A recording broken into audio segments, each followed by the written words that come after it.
What's up, fantasy football fans? It's your boy, the Professor, aka Tony Dunn, and this is the C3 Fantasy Football Challenge podcast, brought to you by CarolinaCatChronicles.com, where we recap the biggest, baddest fantasy football league out, made just for Panther fans.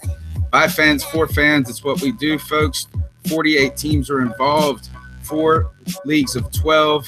Every man and woman enters. Every man and woman wins in some form or fashion, but there's only one true champ. They will get a Shaq Thompson jersey this year and 300 big, large bones. I'm here with my buddy, Ken Dye, a.k.a. The Commish, a.k.a. Green Eggs and Ham. What is up, Ken Dye? Well, like you said, sort of the green eggs and ham, although it's just regular eggs and grilled cheese sandwiches here. For those of you, the bachelor life is for me. Yeah. It's the dinner of champions. High in protein, high in dairy. We like it. Bringing you that calcium late at night when we get ready to discuss fantasy football. Just a little recap what's going on in the league right now. I'm going to run through the fantasy football standings in the leagues. In the C3 Rucker League, I'm just going to do the top 3 because that's who advances to the playoffs, the Super Challenge playoffs that start in week 12, I believe, a week earlier than a normal 12-team league because we have a bye week for the champs. Right now, leading in the West Division at Keep Pounding 7-0. Following him close behind Team Supercam at 6-1. The winner of and that Team Supercam would get the wild card out of that division. Team the Caddyshack, who by the way is a member of the C3 staff. I believe that is Jay Ray, and on top of that, also a commissioner in that league. If we move over to the Mills League, we've got another 7-0 team leading the way with the Rochester Rusty Nails leading the East Division. In the West Division, in the lead is Normandy Invasion at 5-2. And right now we're looking at Cam Burglar and Fries with the wild card position at 5-2. Close race there. Team Sand Diamond, Team Keep Pounding. There's a bunch of 4-3 teams. So that league is close. In the Mentor League, another leader as in the C3. This is Grant Hughes, another writer for us. Green Eggs and Cam leads the East Division. Pimpin' Ain't Ely leads the West Division, but he's tied and winning by point tiebreaker right now over Team LC3, I believe. And then All About the Benjamins at 5-2. So a lot of fighting right there. Not So Lazy Susans, the former champ of last year, fighting hard there for the wild card position. Still a lot of fantasy football to go. And last, Ken, is your league, right? Yep. Muhammad League, Johnny Manziel's drinking buddy is at 6-1, leading the East Division. Cam's Abdullah Oblongata 5-2, leading the West Division. Right now, the tiebreaker goes to Team Fabuloso, who has a tie, 4-2-1. Yeah, that's the wild card. That's pretty interesting. How do you get a tie in this league, Ken? well, I think what happened was fractional points wasn't turned on. And so everything's just 0.5, or 0 or 0.5. You don't get these 0.35s or 0.75s or anything like that. Wow, that's crazy. You don't usually see too many ties. You don't see it in the NFL. The Panthers had one last season. You led the way this week in 162.5 points in your league. What happened? How'd you get that? How'd you go so crazy?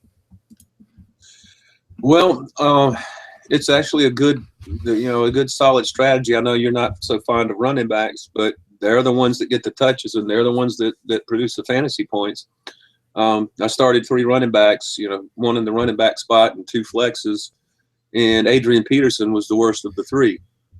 He had 98 yards, 14.5 fantasy points. They had Doug Martin starting. He had 136 yards, no touchdowns, with 21.5 fantasy points.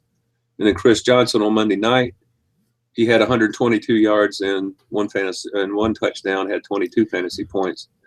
The other thing is the defensive special teams. People often overlook that because when you pick a defense, you're picking their special teams as well. That's why it's called DST, defensive special teams.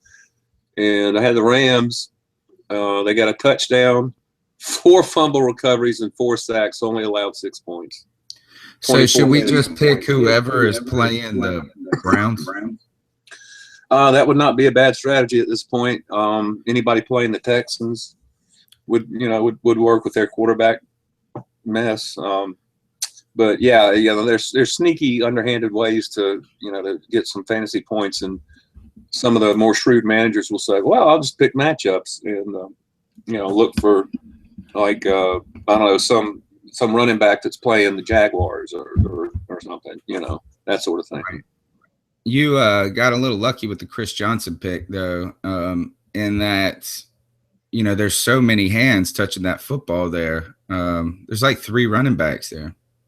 Yeah, but he's still the lead back now. Ellington got hurt, and again. Well, a little while back, like a month ago. And I think he's back healthy again. But as long as they're just playing the hot hand right now. Right. Yeah. I mean, Cam, tough week for Cam's Abdullah Oblongata. Gurley turning out to be a fantasy stud, 33 points, man. He just is a monster. Oh, man, let me tell you, the person that drafted them in our league, before the first week of the season, they dropped him. And we were like going, oh, my God. And I looked at, of course, me drafting first, I was 12th out of 12th on the waiver wire. I was like, I ain't never going to get this guy. So somebody else got him. I tried to trade real hard in my league for him early, like while he was hurt. Yeah. And the dude just did not want to come off with him. So a lot of big scores. If we move over, it looks like Caddyshack suffered his first loss of the week against Fig Newtons. That is Justin Raymond, C3 writer. Lamar Miller put up 49.5 fantasy football points this week. He went off.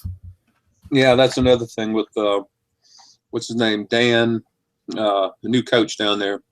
Dan Miller or something like that. No, you think of Lamar Miller. It's Dan. Anyway, everybody knows who we're talking about. Dan Campbell. There it is. I remember him being the tight ends coach, like back in 08 or 09 when the Dolphins had their, HBO show, Hard Knocks. Right. So he's come a long way. And he's got the team, fired up and believing in themselves and playing for each other. And, it's showing, they played a couple of bad teams, but they just laid a thumping on those bad teams. Gosh, they have. Do you think they can keep that up? It's, only 2 games is kind of hard to say, but they certainly are playing at a higher level than they were.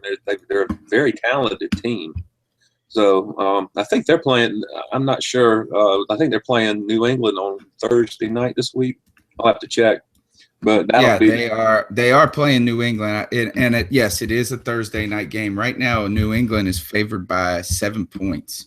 Yeah, that's probably about right. They're playing in Foxborough. But that's a game if I were a gambler I wouldn't touch. I wouldn't either. And I would, if anything, lay my money on the Patriots. And I know that sounds crazy. They're hot. They got a lot of points.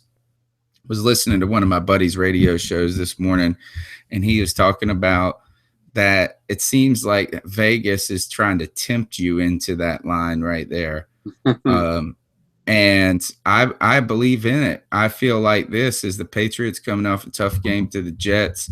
The Dolphins kind of riding high. People think it's going to be a close one. I could see the Patriots just stomping them as a possibility. I mean, and it could be close. Who knows? But I'm with you. Is you want to stay away from a game like that. There's a division rival. Patriots don't mess around with their division rivals either. No, but the thing is, Miami has struggled against them.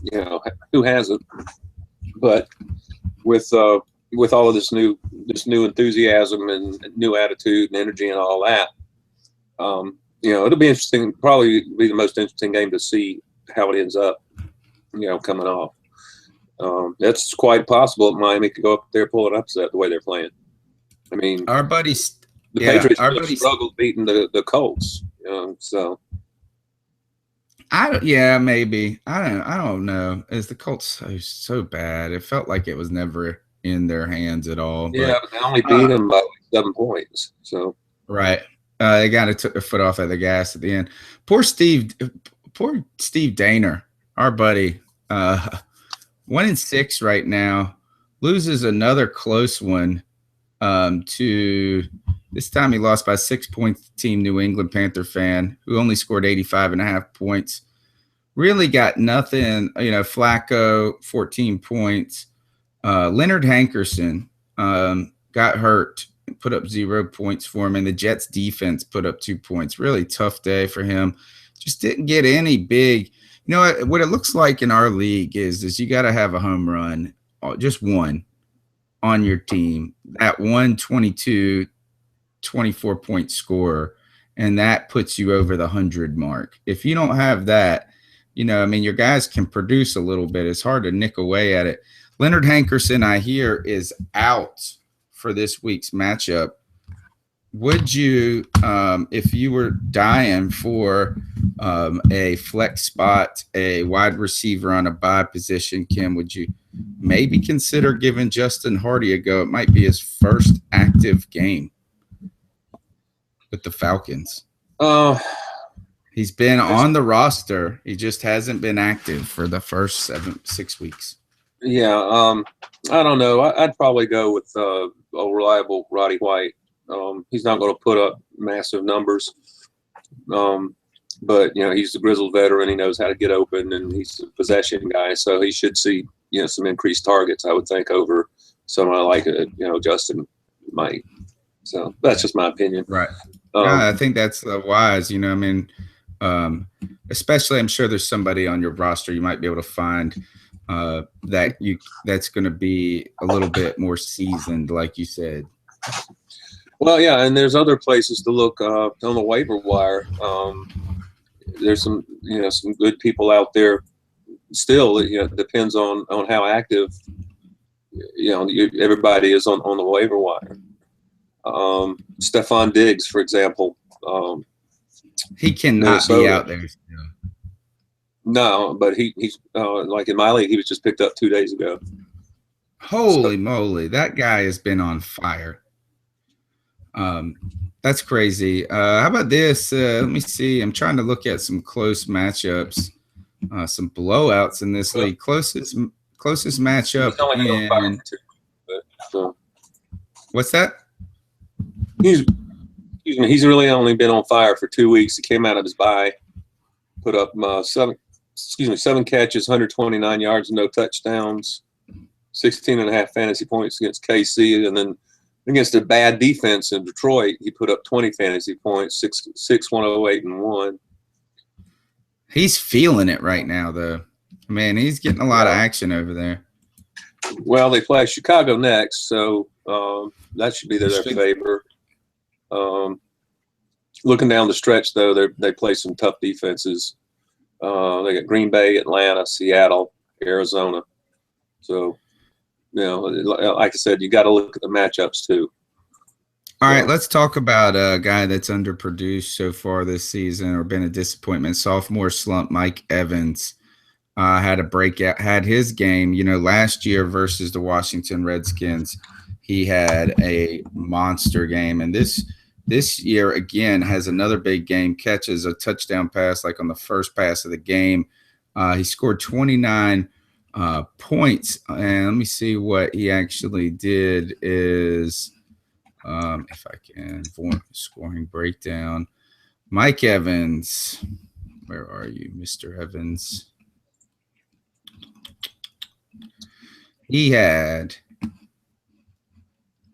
let me see, he had a touchdown.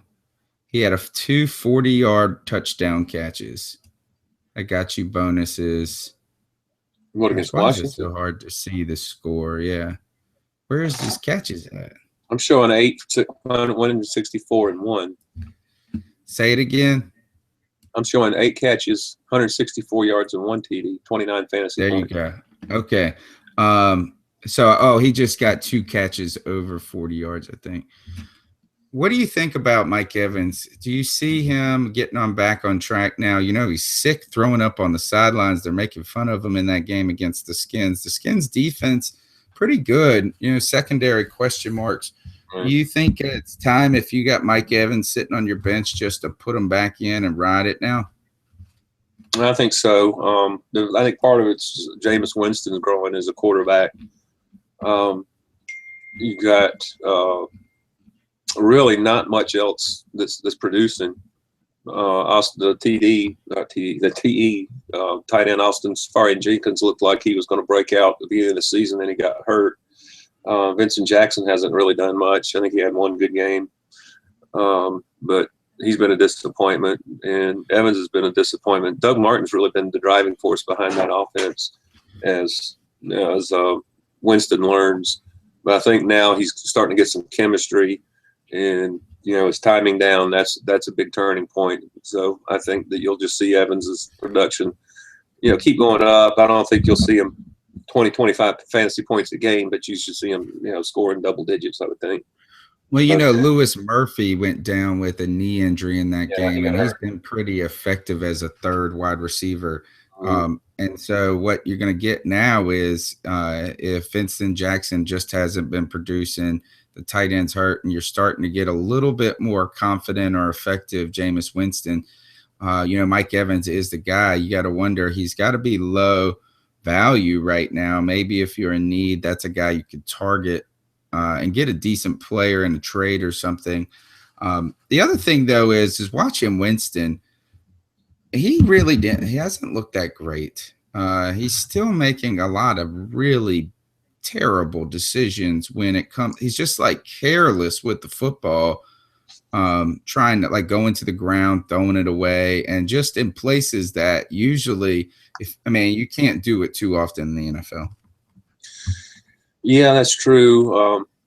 He's having a big learning curve, but if you look at his yards per attempt, it's up there pretty high. So that tells me that he's going downfield, exactly. So he's taking some chances, and he's got a little bit of that gunslinger mentality. He had that same thing in college. He would throw some interceptions, but he would make the tight throws in the windows. He's real confident in his arm.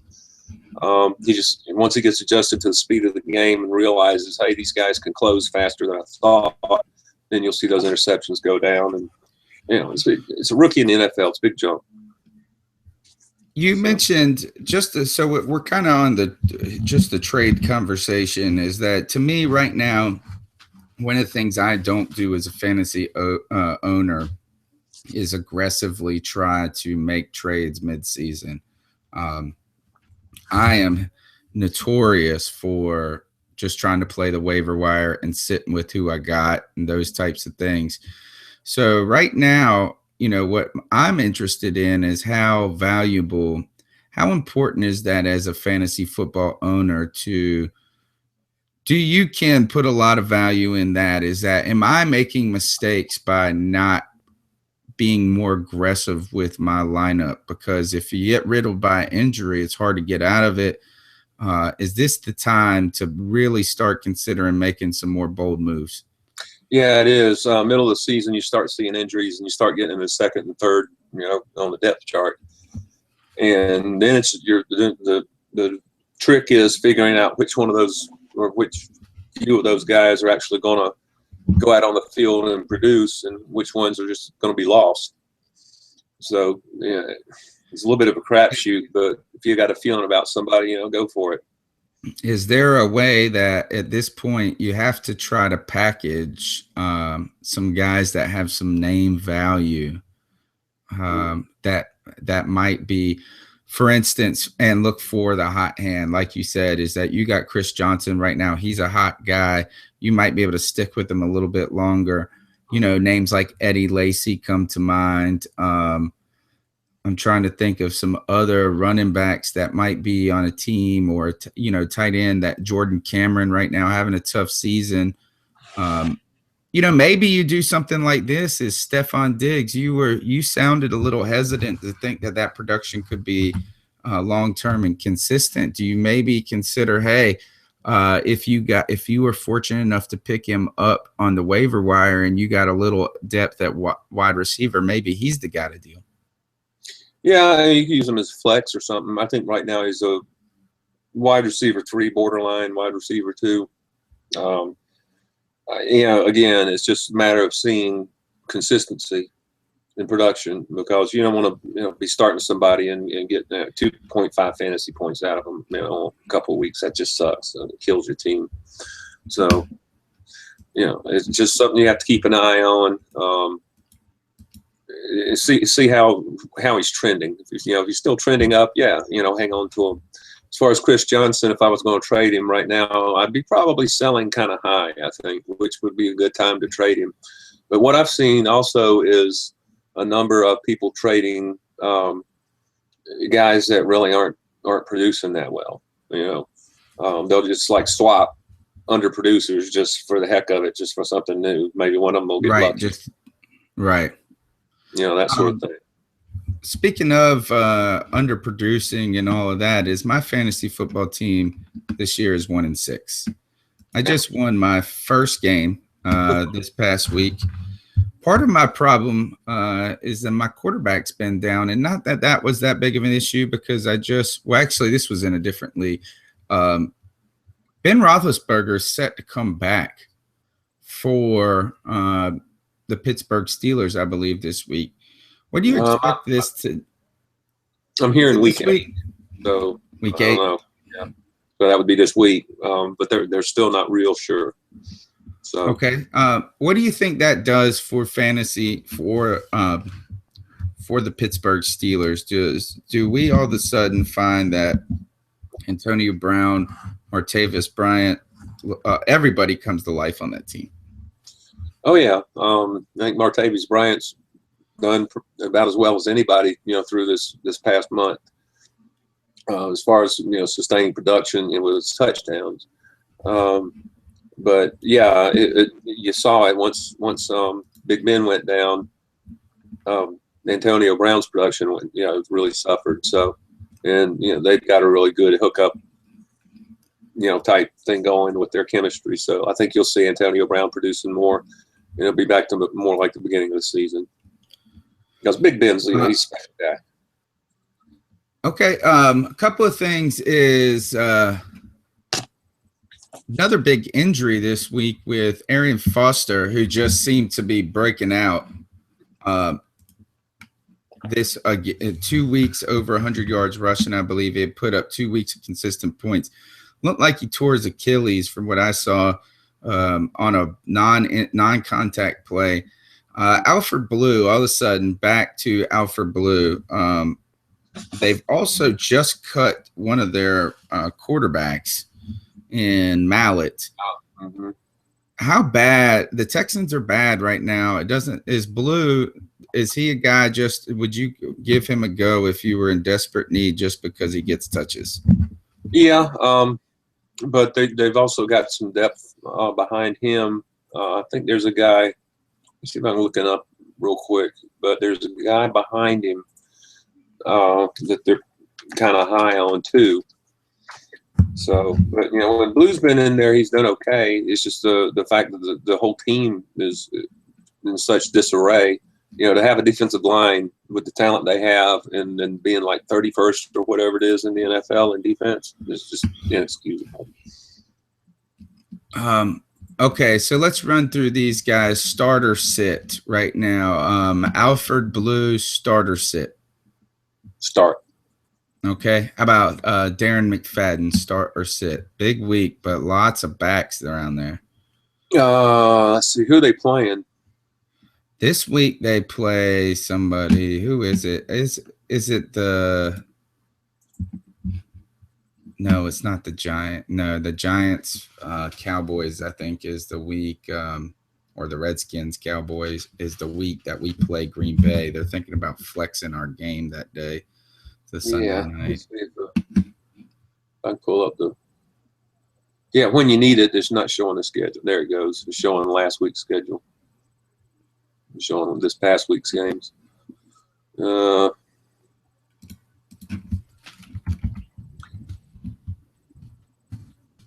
Let's see. Give me a second. Let me see if I can pull up the Dallas Cowboys play the Seahawks November 1st. Nah, sit McFadden. Do you think there's any value there going forward with McFadden? He had a big game. You got to be desperate, I feel like. It seems like two things. One is they seem to go with whoever has the hot hand, and that's McFadden right now. And the other thing is, even though they lost the game this Sunday night, they stayed with the run, and they would have won if not for the special teams. So I think you'll see, they'll use that line, try to beat down the other team in the second half, and try to win the way that they were winning last year, and minimize their exposure to their quarterback. So, a couple more questions, and we'll call it a day. Sure. Andrew Luck, he's got to be a sit at this point, correct? He's had another bad week, two bad weeks after his return. He struggled before. He throws more picks than he throws touchdowns. I mean, it's a mess there. It is, and his situation is unique from a real perspective. No, you can't sit him, but for a fantasy game, right? Fantasy, yeah, fantasy, yeah, exactly. Just because, like you said, he's not looking good. He actually is regressing, it looks like, and he would have been the last guy you thought might regress. So, I don't know what to play on that, but they're playing at us, next time. So that's not a good start for any quarterback in any case. No, not for him. That's for sure. That shoulder's going down. Okay, we are at 9:30. I like to keep the fantasy football tight to 30 minutes. Let me last thing is, give me a player that you're keeping an eye on. Could be a good player, a bad player that's caught your eye just from a fantasy perspective. Maybe a guy you're concerned about, or a guy that you think might have some hidden value. I think you saw it last night, or actually, Sunday night, Ryan Matthews. I think the reason that he's not seeing the field so much is that they're paying so much money to DeMarco Murray. But heck, you give the ball to Matthews, 6 times, and he gets 96 yards. He had a 22-yard run, and then that long 65-yard run where he wiggled out of Luke Kuechly. Luke Kuechly basically over-pursued it a little bit. He cut back, and he was gone. So he's got that explosiveness that they're lacking. They got Sproles, to do better. He seems to do a little bit better than Murray in that system for some reason. And the other thing too is that you get Murray, who's had a hamstring injury. You might just have Matthews just hanging around, and Murray gets hurt. All of a sudden, you got a number 1 running back. Yeah, and the thing is, like I said, he's shown on the field that he's got the speed to run that horizontal, type of offense that they run, with the pistol and handing off, and running wide and that sort of thing. So, he's that kind of runner, where DeMarco Murray's more of a north-south guy. Yeah, my guy to look at is Drew Brees right now. Is that the Saints are that team that they're always going to be swinging, and they're an offensive team with a bad defense. Drew Brees is going to put up some fantasy football points. We know that, and he's still doing it, even though he showed signs of slowing down earlier in the season. Might be a guy for you guys to be watching. I know that most people may be already starting him, but that hurt part in the season, people start flavor of the week, and so they get away from those guys. This is the C3 Fantasy Football Challenge podcast. I'd like to thank Ken Dye, lead writer for CarolinaCatChronicles.com. Thanks for coming on the show tonight. Peace, everybody. Follow me on Twitter at Ken_Dye, DYE. Word up, and you can check his work out at CarolinaCatChronicles.com. This is the Professor, and thanks. We'll see you next week with another wrap-up of Fantasy Football Week. Keep bounding.